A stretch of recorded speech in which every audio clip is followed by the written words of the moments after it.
आधुनिक संस्थान से लैस 100 बेड के अल्पसंख्यक छात्रावास का उपयोग आज तक नहीं हो पाया है। इसके कारण लगभग 2 लाखों की लागत से बना यह भवन बर्बाद हो रहा है। अल्पसंख्यक छात्रावास के निर्माण का उद्देश्य उच्च शिक्षा प्राप्त करने वाली छात्राओं को आवासन की बेहतर व सुरक्षित सुविधा मुहैया कराना था, लेकिन छात्रावास अपने उद्देश्य पर खड़ा नहीं उतर पाया।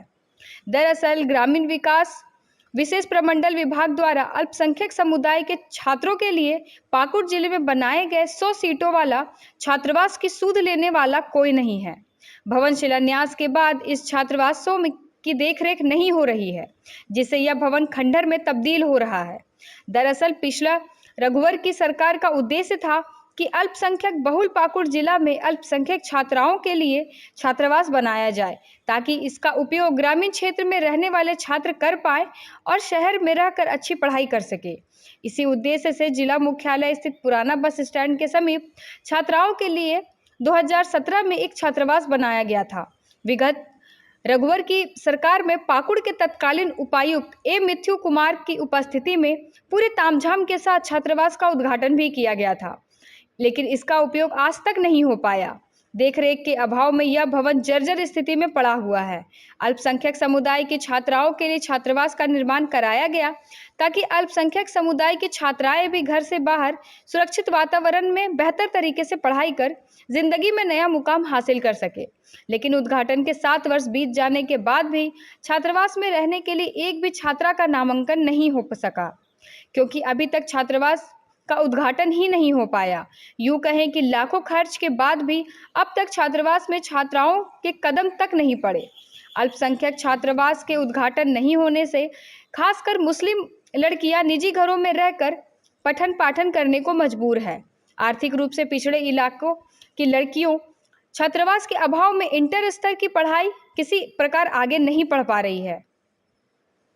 अल्पसंख्यक आयोग के अध्यक्ष हिदायतुल्लाह खान ने पाकुड़ में कहा कि एक छात्रावास का मामला मेरे संज्ञान में आया है, जो पिछले कई वर्षों से बनकर तैयार है। कोरोना काल के समय उस छात्रावास की भवन को जिला प्रशासन के द्वारा उपयोग किया गया था, वह अभी फिलहाल खाली है, जिसकी मरम्मती जरूरी है। हमने जिले के अधिकारियों को यह निर्देश दिया है कि जल्द ही उसकी मरम्मत उपरांत उद्घाटन करें, ताकि अल्पसंख्यक छात्राएं शहर में आकर अपना आगे का पढ़ाई पूरा कर सके और अपने भविष्य को उज्जवल कर सके। भाजपा जिला अध्यक्ष हिसाबी राय ने कहा कि पिछली रघुवर सरकार में बहुत सारी जन कल्याणकारी योजनाएं चालू की गई थी, उनके वर्तमान की हेमंत सरकार नजरअंदाज कर रही है, चाहे वह स्वास्थ्य विभाग द्वारा निर्मित स्वास्थ्य उपकेंद्र हो या फिर अल्पसंख्यक छात्रावास का। सभी योजना गरीबों के हित में है, जिसको वर्तमान सरकार नजरअंदाज कर रही है, लोगों को कठिनाई में ढकेलने का काम कर रही है। भाजपा यह रवैया बर्दाश्त नहीं करेगी, जल्द ही इन सभी समस्याओं को लेकर आंदोलन भी करेगी। ऐसा लग रहा है कि अभी तक हेमंत सोरेन की सरकार अभी तक नींद में सोई हुई है। 5 साल उनके पूरा होने को आए।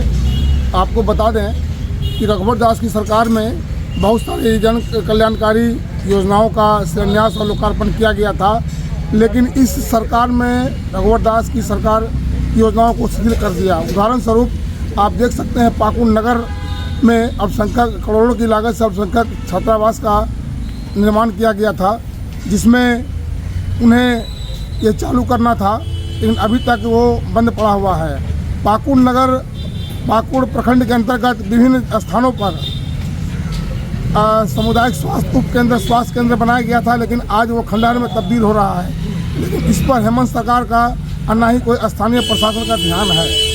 ऐसा लगता है कि अकर्मण्य और विकास विरोधी हेमंत सरकार इस पर कोई बात नहीं करना चाहती है, ना ही रघुवर सरकार की योजनाओं को आगे बढ़ाना चाहती है। हम लोग इसका भारतीय जनता पार्टी के कार्यकर्ता इनका विरोध करते हैं। एक छात्र आवास का मामला आया है कि वो बनके तैयार पड़ा हुआ है और कोविड के समय उसको इस्तेमाल किया गया, उसके बाद जो है वो खाली पड़ी हुई। तो कुछ रिपेयरिंग का मामला आया, उसको भी हम लोगों ने इनको बिल्कुल निर्देश दिया है कि आप उसको इमीडिएटली उसको जो भी रिपेयरिंग का मामला है उसको करके चालू करें।